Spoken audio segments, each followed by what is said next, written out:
এই বন্ধু চল, অনেকদিন থেকে তো ফ্রি ফায়ার খেলি না, একসাথে একটু ফ্রি ফায়ার খেলে নেই। হ্যাঁ হ্যাঁ চল, আচ্ছা চল এখানে একটু বসি। অনেকদিন থেকে তো ফ্রি ফায়ার খেলা হয় না, তোর সঙ্গে দেখা হয়। আরে আরে এ কি, আমার হাতটা তো দেখি এখন সাপের হয়ে যাচ্ছে। আমার তো মনে হয় এখন সাপ হওয়ার সময় চলে এসেছে। আরে বন্ধু, আজকে তো আমার একটু অন্য কাজের কথা মনে পড়েছে। আমরা অনেক দিন গেম খেলবো, আজকে আমি যাই। হ্যাঁ আরে এ তো আগে এমন ছিল না, আগে তো যখন আমার সঙ্গে গেম খেলতে বসতো তখন তো একসঙ্গে কত সুন্দর গেম খেলতাম।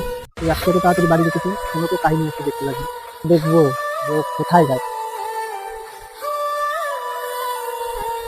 এই, এখানে তো আশেপাশে কেউ নেই, চলো এখানে তো এখন সাপ হওয়া যাক।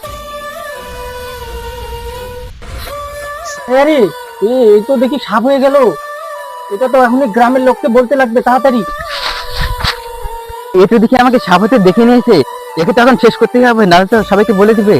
তারপরে কি হবে দেখার জন্য লাইক সাবস্ক্রাইব করে কমেন্টে পার্ট 2 লিখে যান।